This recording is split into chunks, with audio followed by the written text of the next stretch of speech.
Ladies and gentlemen, welcome to DappRadio. Very excited to be back. Very excited to have on the one, the only, Mr. Derek Silva. How you doing, my man? I'm doing really good, and I could just feel my head swelling as you talk. Well, it should. You're doing so many wonderful things, and you're really a fantastic contributor to the whole crypto landscape. We're all very lucky to have you here, and especially feel honored to be able to feature you on DappRadio. Today, we're going to be talking about, as you and I discussed, talking about Reef Chain, going into that, doing a deep dive. But before we get there, I really want everybody to get a sense of who you are and how you got to this place. So would really appreciate just hearing your story and an intro and how you got really into crypto and how you got to this place that you are today. Yeah, sure. Thank you very much for the question. So I'm a trained network and system administrator. I went to Fanshawe College back in the early 2000s because I'm much older than a lot of the other people in the space, and I've been a nerd ever since, pretty much ever since I was born. I used to take apart my little speak and play thing. Like when I got sick of it, I took apart the speak and play, figured out how everything worked, and the little LCD screen, the speakers, and all that. Obviously, didn't have an understanding of the computerized portion of it, but still thought it was cool to actually get in there and mess around. And I got my hands on my first computer when I was 6 in grade 1, brand new school. And we had 2 Commodore 64 computers in the classroom. And so I thought that was amazing, super cool. And I just kind of fell down the rabbit hole. I convinced my parents to get me my first computer at 10, upgraded to that was like a 386, upgraded to a Pentium 2 300 megahertz computer a few years later, running Windows 98, which was a big change, obviously. I can hear some of the nerds just getting hot and heavy hearing about it. Some of the nerds in their late 30s and early 40s, yeah, I'd be like, I remember that. That was such a big upgrade. I was so into like the real nitty gritty details that I actually did a physics project in, I think, grade 10 or 11 on the Pentium 4 processor, because it was such a big change in the way CPUs were designed. And this whole, I think it was a 20-step architecture that Intel introduced at the time. Meanwhile, Intel or AMD is like, how about 5 steps? And like, we're just going to go blow past Intel. So yeah, so like the megahertz race was very much a thing in the late 90s, early 2000s. My parents were very upset at the time, but convinced them to get off my back and let me go to college instead of going to university to become a doctor or a lawyer. Classic immigrant dream for their children. And yeah, and I just, I got real deep then. I was already, handling my own networking at home with, little Linksys router and stuff like that. But now I was learning Nortel, net knowledge curriculum to manage their stuff, Cisco, CCNA and CCNP curriculum, things like that. Got into Linux during my education there at Fanshawe. And yeah, it's just been a very common theme. And throughout all that, I was very much the nerd of the family. And so like helping everybody do their tech, doing their tech support. Like, why don't you call Dell? No, you're here. Like, you can just help me. And still do that to a certain extent today. Thankfully, not as much. But yeah, and so I had a bit of a knack for explaining how things work, in plain English. So that's just kind of been the theme. I've done pretty much everything since that time. Obviously worked in IT, worked in sales, worked at Walmart in the photo lab for a little bit during college, worked at a factory. I have my own consulting business now because I'm practically unemployable, as you can see, as I go through career and through industry and different industries. But got into crypto eventually I was hosting a podcast called Canadian Tech Podcast back in 2017. and into 2018. I kept it going for a little bit longer after that. But the organizers of this conference called Fireside Conference, which is basically a no power, no tech, like, nothing technologically related conference out close to Ottawa, Ontario, got invited to record a live recording of our podcast there at the conference. So obviously we had to bring some gear, but generally speaking, there were no phones, there's no internet, very, very little power. Only, I think like the main cabin where everybody ate had electricity, and that's pretty much it. Pardon me. So that weekend there was a mini conference called for focus on crypto. Oh, and I had heard about Bitcoin about 2 years earlier in 2015. I tried to buy some. That was really difficult. I tried to mine some. That was even more difficult. So I just kind of gave up. So, oh well, we'll see what happens. Even if I really should have figured out how to buy like $50 worth, but oh well, it is what it is. And so fast forward back to 2017, and that weekend on the Saturday, the crypto conference happened, or a mini conf happened, and I met and heard from Anthony DiIorio, who knew Vitalik Buterin really early on, was going to Bitcoin meetups in Toronto. I met Ethan Buckman, who has been in the press a lot more lately. He's a co-founder of Cosmos and Tendermint before that. He was talking about Tendermint and Cosmos in fall 2017, and I just I got red pilled, fell down the rabbit hole much deeper, and effectively, I knew this had to be the next big thing. I was way too young for the .com boom. I figured I was just the right age to leverage some experience, some knowledge, expertise to a new, burgeoning thing, whether that was on the education side or what have you. And so I went home after that weekend and I started researching ICOs, this really weird thing I'd heard about on the weekend. And I came across ETHLend, this peer-to-peer lending platform. I was like, oh, this is really cool. I put $50 worth of Canadian dollars into and bought some lend during the ICO. Thought a lot about what I was going to actually do with it, whether I was just going to, whether I'd actually lend money out on the platform or what. But either way, I thought it was really cool. And I did the really stupid thing when the token got listed on, oh God, what was it called at the time? Like the DEX that everybody used. It's been so long, I don't even remember. But a very janky decentralized exchange that was really the only place for a lot of people, especially for Ethereum tokens, to get traded. It popped to $100. Like my tokens are now worth $100, and so I was like, oh well, it's an easy $50. So I sold them. That's a really stupid thing. That was a really stupid thing to do because ETHLend eventually became Aave. And in the whole Aave protocol, Lens protocol, Rave next week in Paris, etc.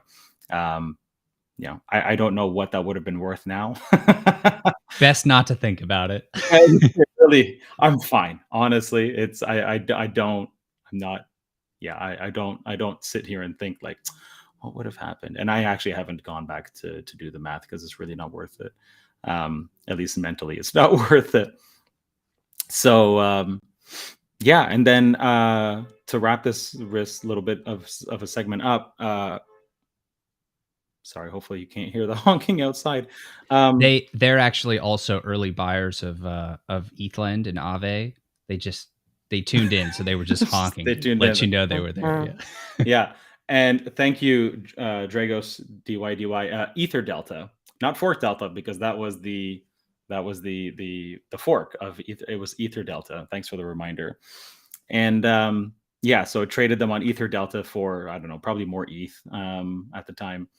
And so anyway, ETHLend made an announcement. I think it was late October, early November of 2017 with Bloom Protocol. Bloom Protocol is going to build a decentralized identity and alternative credit scoring platform. And here's all the reasons why this is necessary.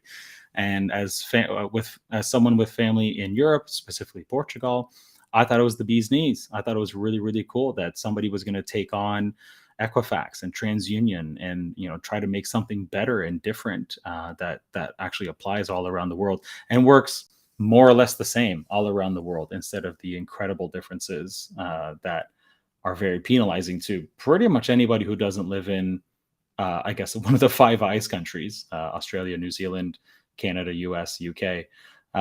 The credit scoring system really sucks pretty much everywhere else, if it exists at all.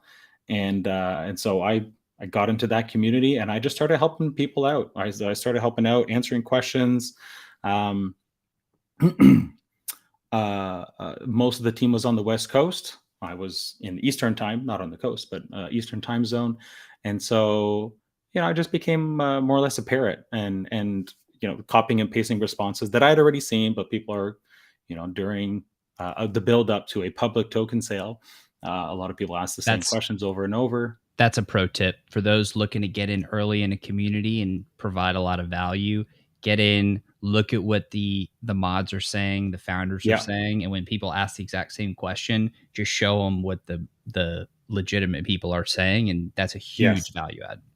Yeah, for sure. I just said that to somebody in a Telegram group yesterday. They're like, "How do I become a core team member?" And I'm like, "Well, first of all, stop calling yourself an investor in the Telegram group." And then tip 2 was be helpful. Like, help other people out, especially if it's a small community team, or it's a build up to a token sale and things are super, super busy. Help. If you really believe in the project and you want to potentially work for them, or work with them at some point, just pretend like you work there already, but just don't say you work there already. But just be helpful. Copy and paste questions, provide insight as to why you're excited for the project. And for me, it was like, this isn't for me. This is for my family overseas. That's why I'm really excited about this. The DID part, that's for me. I'm still really excited about that. 5 years later, I'm still waiting for somebody to come up, to come with a really compelling solution to market that has some actual real world usage. But anyway, they eventually, they recognized that, and I wasn't looking for any sort of recognition, but they brought me into this like private Slack channel with some other really good community members, and we started coordinating some more.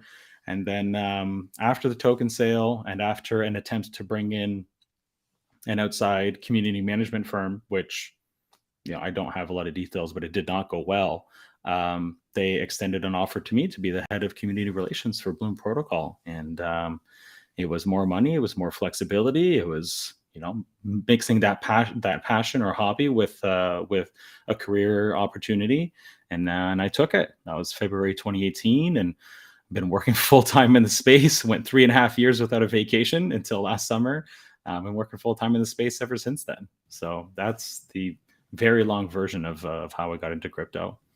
Well, I appreciate it. And so let's hop on to the topic of REEF now. I know everybody's excited about the deep dive. So, how did you get involved with REEF, and what is the extent of your involvement? And then let's deep dive into it. Let's explore every nook and cranny, every rabbit hole of REEF, and let's get into it.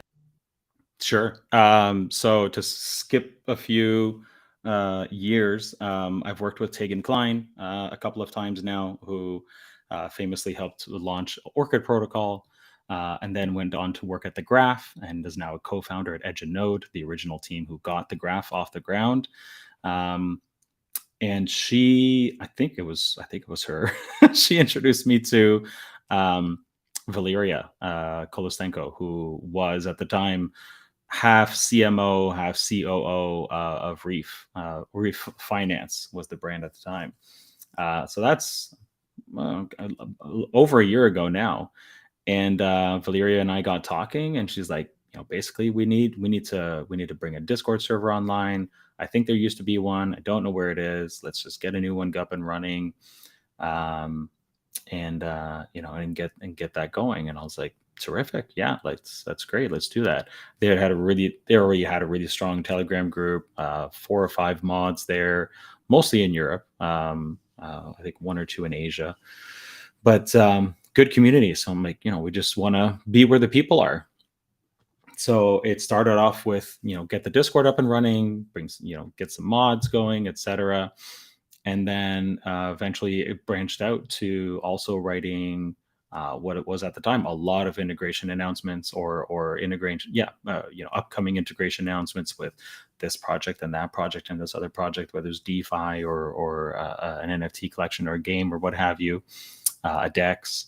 And towards the end of last summer to early fall, the things changed. BD pipeline slowed down a little bit, for better or worse, and the team also realized we need to do a lot less marketing and a lot more building time. The devs need more time, for whatever reason. I don't I don't have a lot of insight onto the tech side of things. I do speak with some of the developers, but mostly for DevRel, developer relations, to make sure that the people building on REEF have what they need to get going.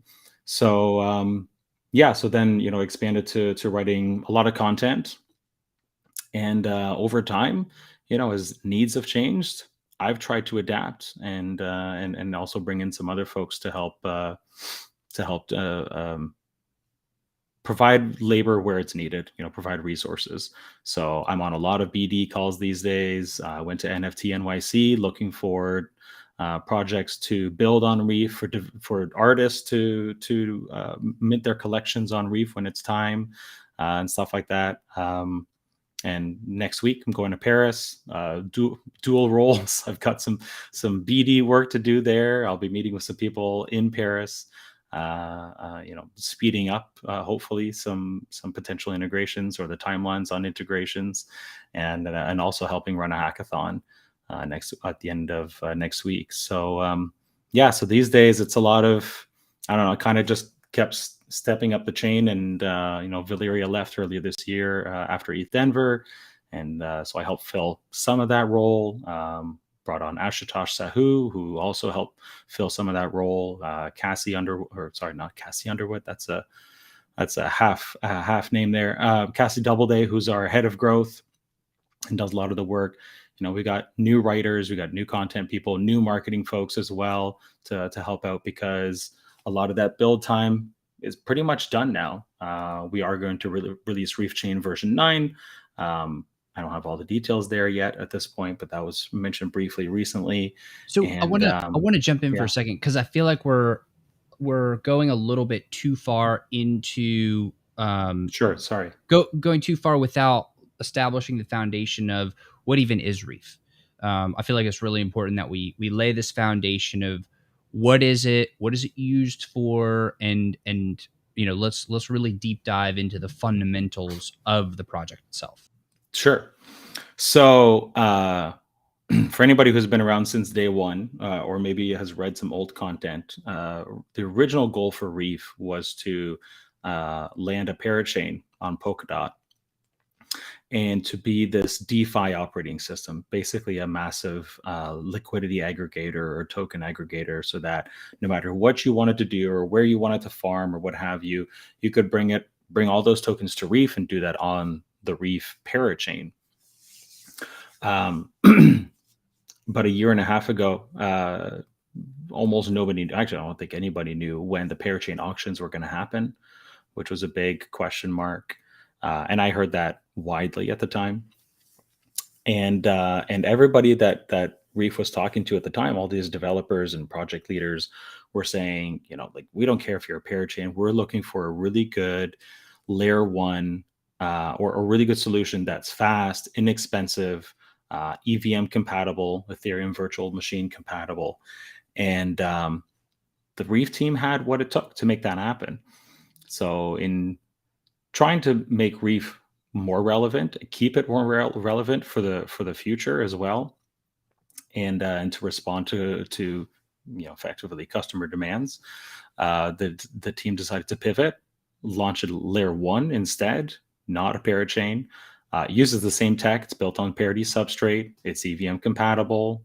We have a WebAssembly compatible module coming as well, or a virtual machine. And and so that was late May 2021. Launched its own layer 1 with its own validators and all the rest. that potentially has meant more work.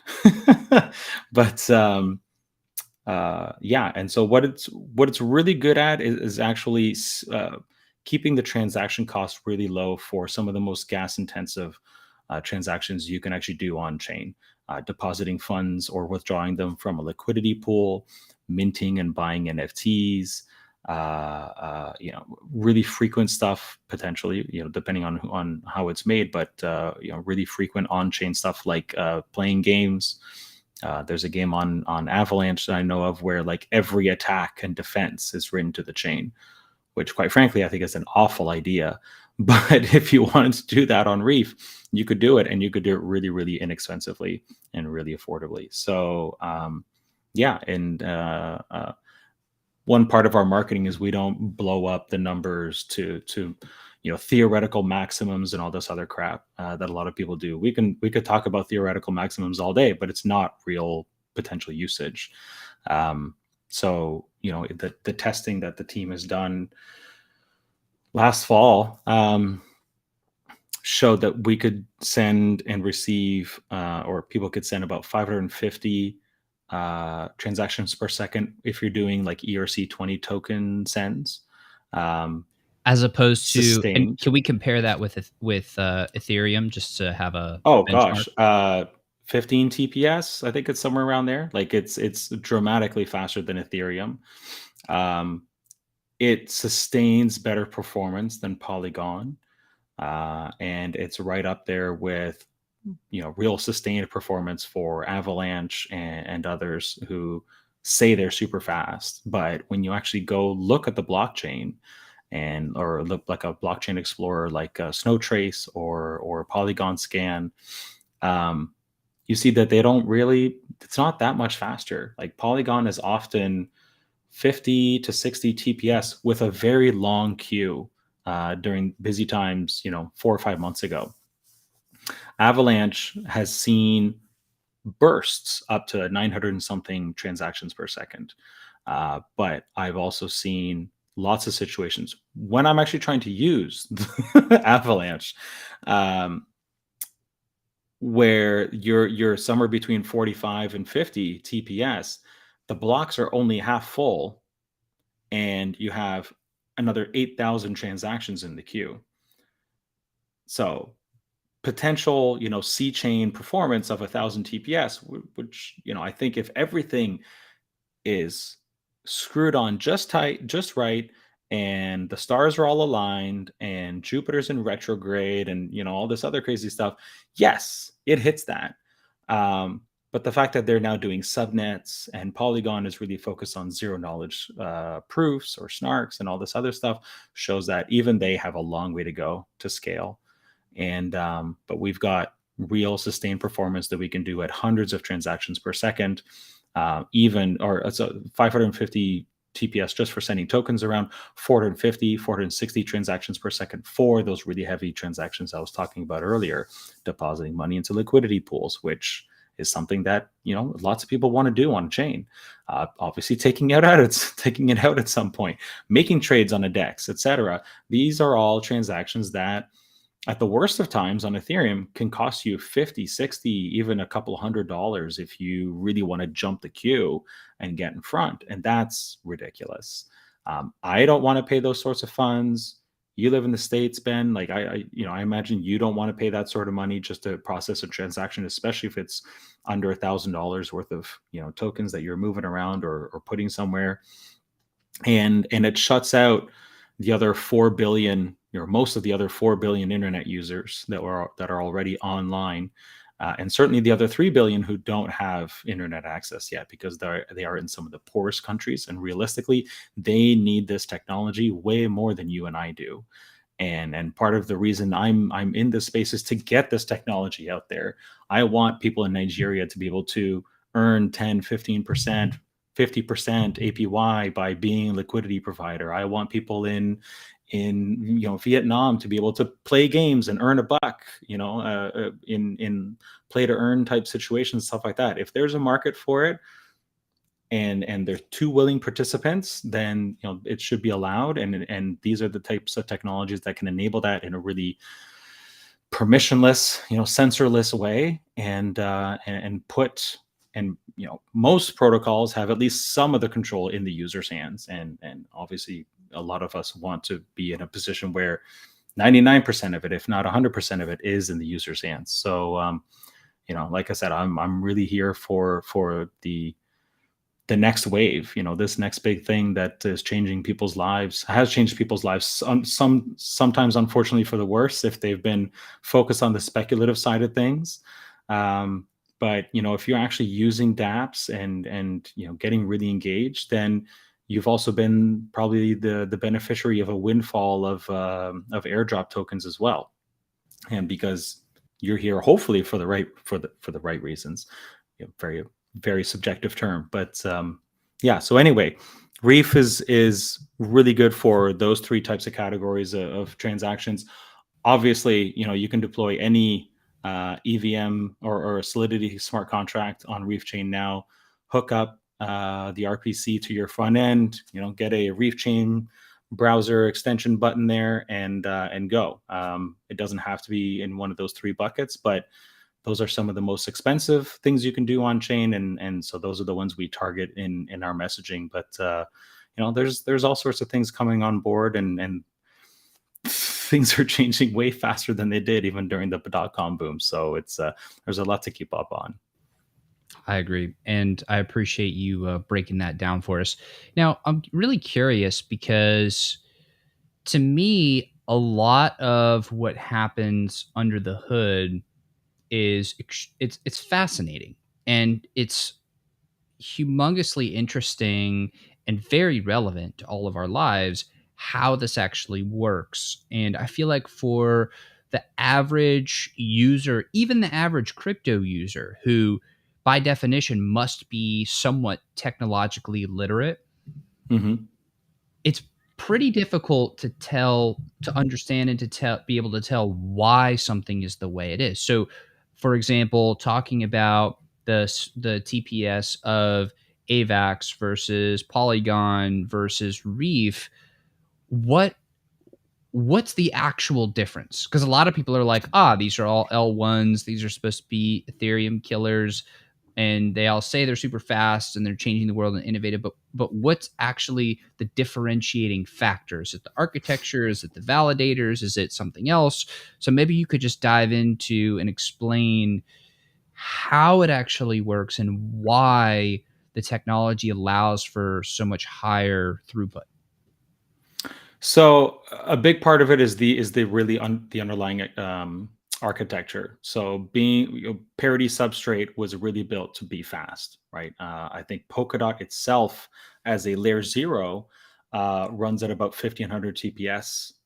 That's a number I have off the top of my head, and that substrate's built in Rust, completely different programming language, a programming language that's designed to be super fast at processing whatever workloads you put on it or you have it execute. And that's in comparison to, off the top of my head, I don't have it, but Geth, which is one of the original Ethereum node software, runs on Go. Also a much more modern piece of programming infrastructure than something like JavaScript or Java or PHP, which is certainly not capable of any of this.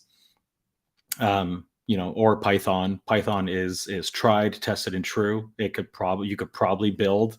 I think people have built blockchain nodes in Python, but that doesn't mean it's the best tool for the job. And every programming language suffers from this, and that's why you don't go necessarily find a JavaScript developer. You find a really good developer who will use the best tool for the job, ideally, even if that means taking a few extra days or a few extra weeks to learn which tool is the best, and then actually get up to speed on it. So that's a big part of it. Parity substrate was built for this purpose, built to be a foundational building block so that you could deploy your own blockchain and customize it, tweak it however you want. Part of why REEF can do what it does and why it's at let's say on average 500 transactions per second instead of 1,000 is also a trade-off of wanting it to run on really inexpensive hardware. I have my own REEF node that I use or that I'm using so that somebody can actually build an app and get the data from my node instead of using public infrastructure or paying for a subscription from Subscan or something like that. I'm running that on a $20 VPS. You can't run Polygon on a $20 VPS. You can't run Avalanche on a $20 VPS. If we made that benchmark, yeah, and this is at that's like a $20 VPS at like DigitalOcean, Vulture, somewhere like that, VPS.net. On average, whatever you're getting for $20 there, mine's running at Vulture. So you're welcome to look that up. What the specs are, they're not great, but it works, and it works really, really well, and it's able to keep up with the rest of the network easily. So that's a trade-off. We could make it whatever a $30 or a $40 or $100 machine would get you, $100 per month would get you, and that would certainly make things faster, but it wouldn't necessarily make things better. This is also a function of block sizes, compute times, finality times, etc. All these different things that, for the real nerds among us, the maximalists, they really focus on that stuff. I don't even have. I used to be able to recite the numbers all week at Denver, ETH Denver in February. I don't even have them off the top of my head right now. But REEF put out a comparison chart a little while ago on numbers from, like, we went to Avalanche, we asked their community, like, what are these numbers, and wherever we could get them, we put them on the sheet. And there are situations where REEF is not as good, and we were very transparent about that. Or is not as fast, or what have you. But we wanted the data out there, and we also wanted to see, where we stack up. So we're like, well, we did all this research. Let's pass it off to the graphic designer and put it out there. But to run, like, I ran briefly a secret network node, which runs on Cosmos, Cosmos Layer 0. They have their own Layer 1 running on the Cosmos Layer 0 with their own tweaks. So they have their own validators. And because everything has to be encrypted, you need SGX, Intel SGX technology baked into your CPU, licensed on the CPU, etc. So you can only go to so many data center providers who already have one ready to go for you. That was a couple $100. Oh, sorry, no, that was... I got a deal, but it was like, you're averaging around $125 to $150 a month to pay somebody else to rent the server, to run the server for you. And you still need to go and set it all up. And again, there's trade-offs. It's a decently performant chain, not terribly expensive to use, but the people who are running the infrastructure are putting in a ton of money to keep that thing up and running. So, fundamentally, every blockchain has its differences, from how easy it is to spin up your own node for development purposes, or just to be part of the network, and all these performance specs that therefore dictate, how much hardware, or how performant the hardware has to be to run it. We think REEF can run at 800, 900, probably 1,000 transactions per second, but there are trade-offs. You need to make sure that the compute time, I think right now, is somewhere between 2 and 4 seconds. I think it's 4. So out of every 10-second block, there's 4 seconds allotted for the devices running the network to actually compute and process all the transactions. Could that be 5 or 6 seconds? Sure. Would that squeeze in more transactions per second? Sure. Are there potentially unforeseen circumstances to that? Like, not to throw them under the bus yet again, but BNB chain went through, most of last year, just keep on upping the block size, keep on doing this, like, they just kept number go up, and all the numbers go up. And eventually, even the people who are paying $300 or $400 a month to maintain these servers, they're not keeping up anymore. And it's very easy to go to BNB chains, GitHub repos, and see the arguments from 5-6 months ago of people just at each other's throats. And can I swear on here? Is that okay? Yeah. Maybe I'll say pooping on the core chain developers for just haphazardly saying, let's change all these variables without actually testing them. The REEF core dev team has taken a very, very measured approach, and until such time that we need to improve or increase the performance, things are just fine where they are. Well, hopefully we get there later this year. If we're in a position where we need more performance, obviously things are going well. But when we're at the like maybe 200 or 300 TPS or 400 sustained, like, wow, there's consistently a lot of traffic here, guys. We need to start doing a little bit, some research into what variables can we tweak, and do we need to do sharding, and do we need to do some other stuff, or do we need higher minimum hardware specs or whatever. We're prepared to do that, and we have people who can help test it, myself included. But yeah, it's there's a lot of different variables that come into the performance differences, and I think REEF on a lot of levels is just more approachable that way from a I want to participate perspective. And there's also the classic issue of the more nodes you add to consensus, the slower the network gets, because more computers need to talk to each other and exchange messages and all this other stuff in the background that you don't see. So right now, REEF is at a fairly closed set of 23, not closed, but small. We'd like that to be more decentralized, but there's not really a good need or a really strong case to add to make the validator set bigger right now. So it's set 23 for now. We'll get to 30, and then we'll get to 40, and we'll probably get to 50, and then we'll see how things are at. We want to make sure that performance doesn't suffer either. So, but until we have good real world data, that shows how things actually go with 30 or with 40, then we won't really know whether things are more or less equal or whether they suffer some.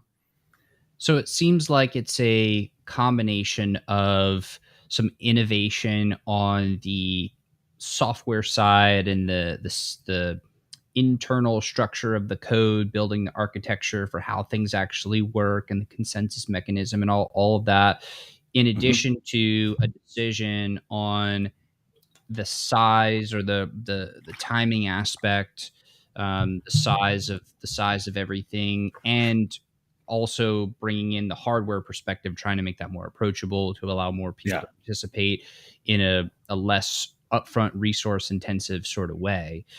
So that's really interesting. Now let's dive into, because I know you mentioned a couple of really good use cases. I want to talk about some of the projects that are being built with REEF, because I know there's some really exciting ones. Maybe you could talk about some of the heavy hitters that are building with REEF, and maybe just talk about how that came about, and share some of the stories of that and what they were able to do and how they were able to really push the tech to its fullest. Yeah. So to be perfectly honest, we don't have a lot of heavy hitters right now. Despite like really the project's like 2 years old, from start like announcement until now. So when you consider, I said Cosmos earlier, I met Ethan in September 2017. He was already, talking about this Tendermint consensus mechanism and Cosmos and how it was all going to work. It was only like last year that they really started making waves. So, these things definitely take time, but, we're trying to accelerate that in a variety of ways. We have somewhere around 250, maybe 300,000 token holders across the REEF chain tokens. The REEF native token also bridged to Ethereum and BNB chain. Obviously, we're trying to get those people to bring all those tokens to REEF chain now to actually use it, but that requires more use cases. So there's some really cool stuff. eBox lets you do kind of like an escrow service where instead of sending tokens to a specific wallet, you actually essentially put them in a smart contract and tell the person who needs to get them where to get them. So it's like a web link that goes to eBox's Dapp, and that way that helps make sure that only the right person actually gets the tokens. So there's a small fee to claim, obviously, but it's not even pennies. right now. I really like that because I think we've seen a lot of times in the past where, you know, you double check things, you triple check things, and still somehow somebody sends tokens to the wrong wallet, or they send it to the token contract address.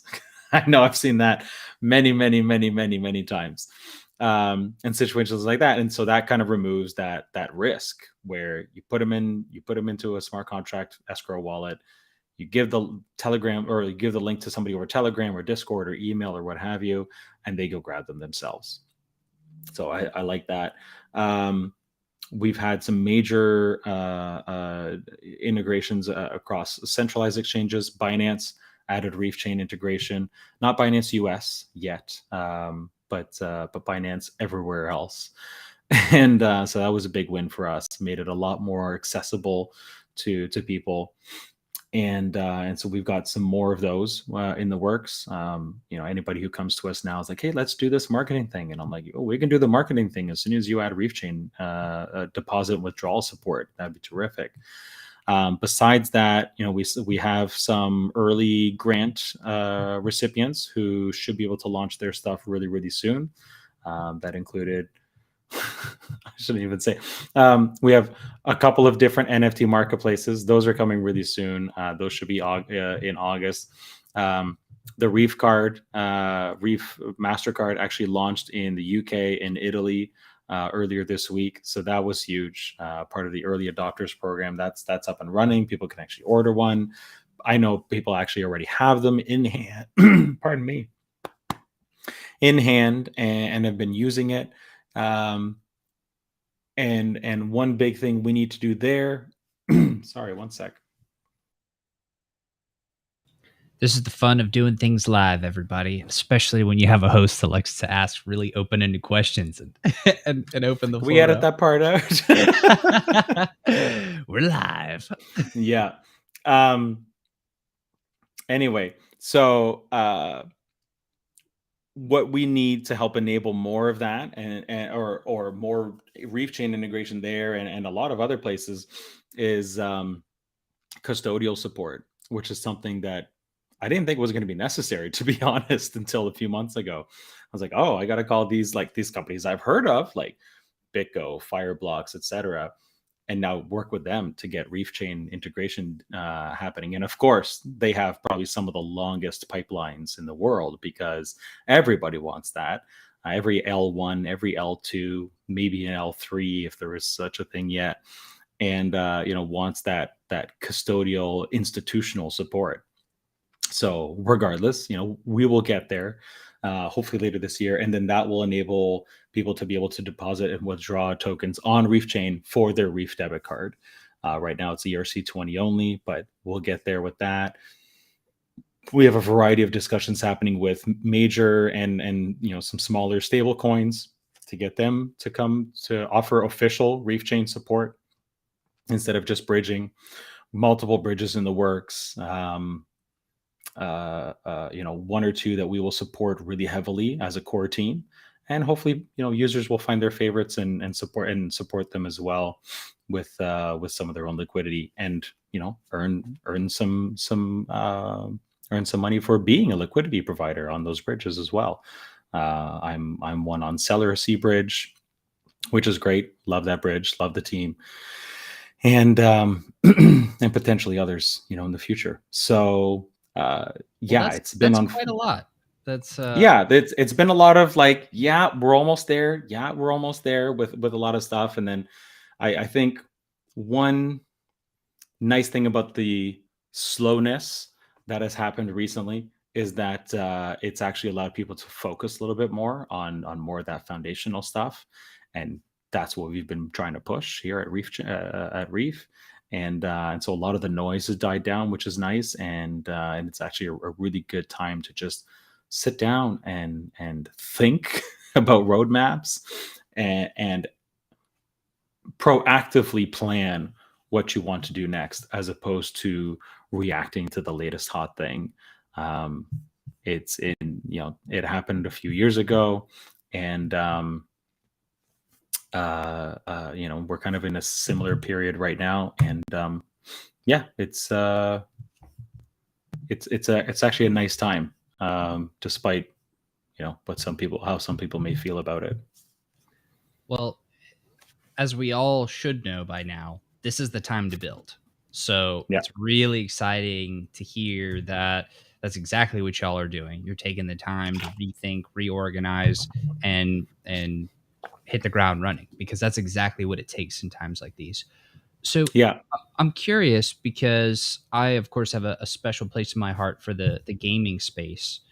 Um, what are your thoughts about just the future of where crypto's going? And I'm not at all asking about any sort of price calls at all, because that's ridiculous. So we're not doing that. But I'm really curious more about where you think crypto is going to go. I mean, you're literally in the trenches, or in the reef, deep down in it, all pun intended. And so, In the you're midnight zone. yeah, exactly. So you're seeing everything that's going on from a really interesting perspective. Where do you really see everything going as far as crypto, blockchain, metaverse? Where are we headed, and what is roughly your sense as far as the direction? So I think for the people who already get it, I think we all have a major education campaign to engage with our friends and our family who are also gamers, but for whatever reason don't like crypto. Um, they, people who have been playing or paying $10 or $15 a month for years to play World of Warcraft, or invested, I use that term very loosely, put in a lot of money to buying in-game items in Counter-Strike and games like that over the last 15, 20 years. um, I think a lot of them don't realize that, if Activision Blizzard decides to pull the plug on WoW tomorrow, it's gone. Everything's gone. Everything, every skin, every weapon, every piece of gold or whatever that you have earned by grinding hundreds, if not thousands of hours, it's just gone. You can't do a damn thing with it. You can't even access it. If those in-game items were NFTs, you would actually be able to do something with those again, whether you repurpose them for your own character in a different game, whether you took a horse to a racing game, a car racing game, or vice versa, or you brought an amazing, weapon to a new game, and you could actually use it there. At the very least, those things that you've bought or earned, they have additional value beyond the lifetime of that place, whether you want to call it a metaverse or not, where you already earned it. And that's one of the reasons I've never gotten into a game like WoW, like World of Warcraft. I don't care about all the expansion packs and all that other stuff, because that's just another $50 here, another $70 there. And you continue to pay this monthly price to play this game that literally, could go down at any point in time, like permanently, and everything's just gone. And so the hate that we have seen, a lot of the FUD from the traditional gaming industry and the gamers themselves towards NFTs being in games, I think is incredibly unwarranted. And thankfully, we're seeing gaming companies persist and keep moving ahead forward with switching to NFTs. Are there potentially really bad business decisions those good development studios are going to make, or those publishers are going to make with the NFTs? Absolutely. But guess what? They don't care. If it wasn't NFTs, they'd find another way to nickel and dime you regardless. A lot of the bad publishers see you as wallets and purses and money bags, and all they want is their cut, and all they're trying to figure out is how to get you to spend more money. So that's on you to DYOR, do your own research and figure out whether you want to play that game in the first place. It doesn't matter whether the underlying thing is NFTs or not. So I actually hope, and I do think that the gaming industry and the tens of millions, if not hundreds of millions of gamers that are already out there will actually come to embrace NFTs. Billions. There are billions of gamers on this planet. There you go. So, we're at a position where I think a really simple message will help make things click for them and help them. And that still takes a lot of work on this side for the developers and the designers and the product managers, et cetera, to make those things completely compatible. It's really easy to move an ERC 721 across chains. It's a whole other thing to take a 2D PFP and wrap it around a 3D metaverse character. But it's doable. Vogu Collective, I own one. This is not a major speculative thing. I own one Vogu Collective head, PFP, and a couple of mutts, like little 3D animated robot pets. And a few months ago, they're like, "Hey, here you go. We're on this path with Decentraland, and have been working with this designer so that you can all eventually bring your PFP into Decentraland and actually use it in a 3D format as your avatar in Decentraland." I'm like, "That's terrific." But even after weeks and weeks, it was still like, "Okay, we have 3. We got these 3 you can choose from, and then go. But you got to verify they actually own the Vogu first." And so, like that's just a realization of like, holy crap, like, yeah, the technology's here. At least the underlying fundamental technologies here, but like the pretty version of it that people really want to see is what takes a lot of work. But again, it's doable. And once you have one 3D rendering of a gun or a sword or shoes or whatever, it especially if it's in Unreal Engine or Unity or something like that, I think it's much easier to port across than it is to focus on one specific thing with a custom engine, 3D engine of some kind. So are you that's all seeing doable. are you seeing the gaming piece be the driving factor, or do you see that just being one part of a bigger puzzle? Like, what is really going to be the main driver for crypto adoption, metaverse adoption, and blockchain just as a whole? I think that'll be a big one. SoRare has a lot of deals, like actual licensing deals with UEFA and or at least major soccer clubs all around Europe. They just made a deal with MLB. MLB, Major League Baseball, has been experimenting with NFTs quite a bit over the last few years, actually being quite progressive in that way. And so that brings it to the sports side of things with a bit of a gaming element. Games like or publishers like Activision Blizzard, Electronic Arts, Ubisoft could bring NFTs to the forefront and to billions of people within a couple of years if they really wanted to. Of course, we have, really old companies like Western Union that have been completely upended in a lot of ways by me being able to just send 2,000 USDC to a family member, or people working in Thailand being able to earn their money in fiat, convert it to stable coins, and then send it to family in Sri Lanka or something like that. Like remittances, people sending money back home is still a really, really, really big thing. And being able to do that way more easily and way more cheaply than spending $35 to $50 on Western Union, or even $17 or $18 at the bank, is a big deal. And I'm not sure Ethereum or EVM compatible chains are the right solution for that, but there are chains who focus specifically on stuff like that. Cello is one example. Everything is mobile. It's all mobile first over at Cello, and kudos to them. They have a very niche target market they want to go after, and maybe not terribly niche, but they have a really specific market they want to go after. And to be honest, I don't know how successful they've been at it so far. I think that's probably debatable, but they have a focus, and they have a message they're trying to get across. Just like we do, we're focusing on DeFi, NFTs, and gaming right now. They're focusing on this mobile first experience.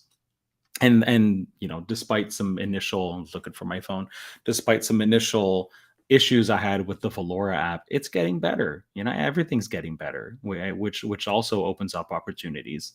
I think those would be two really big things. And of course, if if you are in a developing country, you are not very well off yourself. Any opportunity to earn interest in some way, yield farming or lending money out or whatever, that helps you stay ahead of the inflation curve. Anything you can spare to put into something that looks like a savings account and will help you better your life is a huge improvement. Celsius and companies like that seem to be screwing the pooch lately on delivering that. But if we can get to some sustainable version of that, that's, hell, even for me, 6 or 7% is a hell of a lot better. But somewhere around the 10% mark, people will have the ability to help lift themselves out of poverty much more quickly and sustainably than simply giving them money does, or hand out, or something like UNICEF or other UN organizations are capable of doing, because that you inevitably piss a lot of people off by transferring wealth from one place to another. And we've tried that for decades now, and it doesn't seem to be working all that well, unfortunately. I wish it worked better.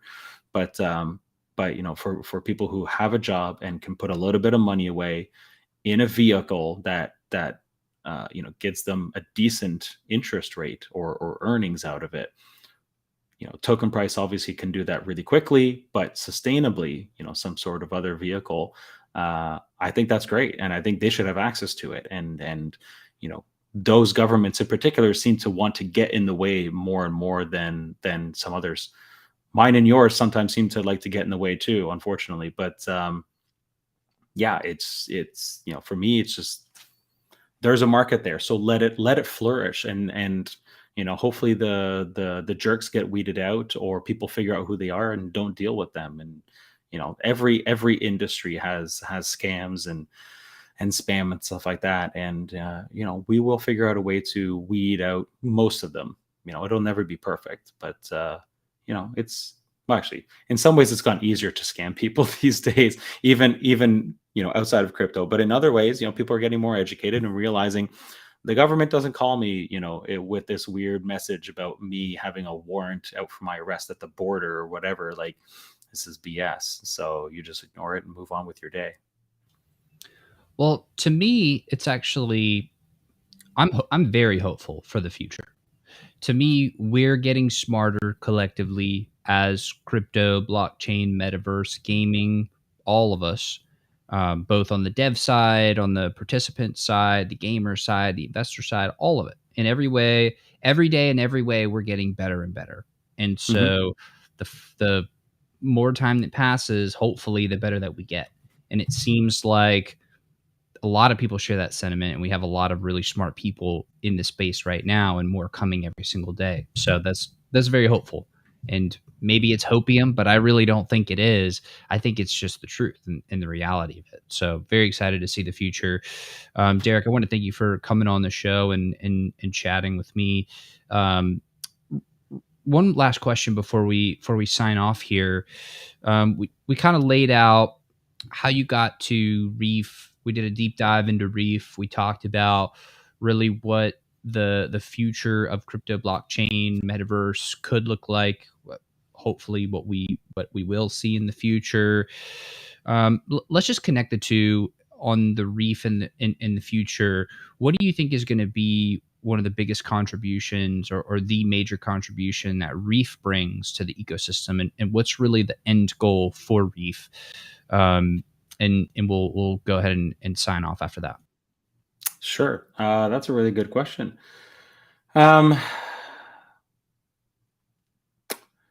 No blockchain at this point can handle even 1 billion people, let alone the 4 or 5 billion who are already connected to the internet. But ultimately, I want to see 1 billion people using blockchain products, protocols, dApps, etc.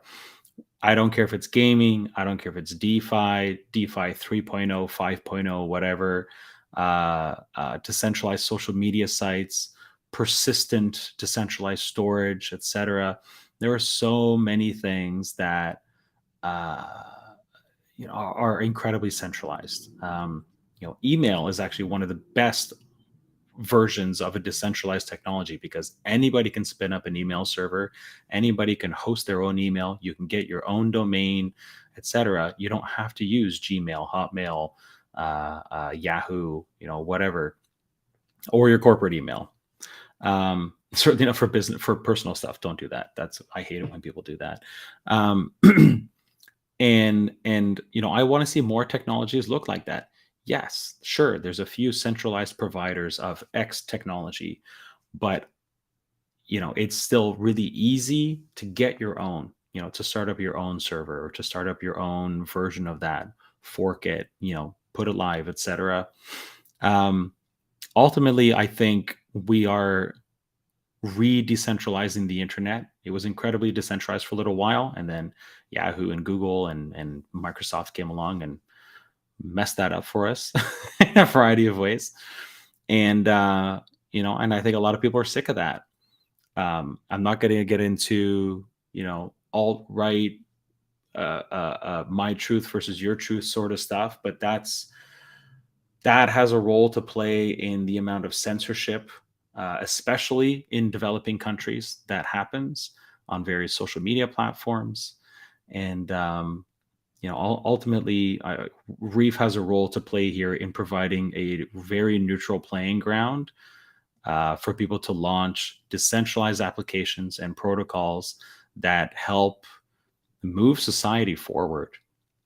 Make it easy for you to participate as a delegator, or a nominator, or a curator, or an indexer, or a validator, or what have you, in a variety of protocols based on whatever level of expertise you have and how deep you want to go. As a user, of course, of a product that you find really interesting, and it can actually take some ownership in, through governance and stuff like that. And REEF has a really friendly place where you can put pretty much any of those dApps. We are working very diligently at making sure that we have a lot of the core foundational stuff that people expect of a layer 1 blockchain. Great wallet support, stable coins, good development environment, lots of exchanges where you can easily buy, sell, deposit, withdraw tokens through the native chain, and of course, grants program targeted at what we find important right now, and then that will obviously evolve over time. And we've got some core pieces that are missing right now, as far as I'm concerned, and part of my job is to fix that. And I think over the next few months, definitely before the end of the year, we're going to be in a really, really good position to be one of the best places to deploy a Dapp or an NFT collection or what have you, because we're not terribly opinionated about how this stuff works, and we want to provide a lot of marketing support for really good stuff that comes on chain. There's some really big players who are like, oh sure, you want to develop and deploy on the chain, yeah, go for it, right? And getting any sort of, even getting a retweet out of them is a pain in the butt. We're early enough on that we want to provide as much support as we possibly can, and whatever makes sense for what you're doing too, within reason, to help get you users and to help further your ambitions. And we've said before, like, if you come to us and you've got an amazing idea but no money whatsoever, or no development talent, but like a solid business plan and something that we think can actually go somewhere, we will put you in touch with developers, with investors, with exchanges, etc. So to help overcome a lot of the hurdles that we've already overcome. Even throughout 2022, I've made way more new relationships and than I thought possible in the last 3 years before that. And that is largely a function of who Denko has entrusted me to talk to, and take things on for him. And people are always like, "Where's Denko? Where's Denko?" Denko's passing things off so that he doesn't have to do every single little thing himself. And I've taken a big portion of that, and so has Ashutosh, and so has Cassie and Darshan and some other folks, so that he can focus on the core nitty-gritty details with the core dev team and set a strategy and a vision for where we want to go. And then the rest of us are helping him execute on that. So REEF has a role to play and will play a role in getting life-changing technology into people's hands. Whether that's this year, 2023 into 2024 and 2025, like this is a long journey. This is a marathon. And when Coinbase says that they have 1 billion users, or Binance says that they have 1 billion users, then I think we will have made it as an industry. But buying and selling tokens, as far as I'm concerned, is incredibly boring. It's stressful, but also really boring, because you're not taking advantage of the cool stuff that blockchain Dapp developers and designers and product managers are actually building on that technology. You don't get airdrops for trading on exchanges. You get airdrops for actually using and participating in protocols and dApps. And that's where the really exciting stuff happens. I didn't get the ENS airdrop because, I traded ENS on Coinbase. I got it for actually registering, DerekSilva.eth years ago. And yeah, like you got to use this stuff. That's where the exciting stuff, stuff happens. Awesome. Well, Derek, I appreciate you coming on the show and sharing some of your very valuable time with us. I know everybody's very appreciative, myself and the community. And just want to say thank you very much. Thank you for all the good work you're doing. And to everybody watching and listening, thank you. And I will see you all on the next episode. Take care. Thanks for having me. Have a great week.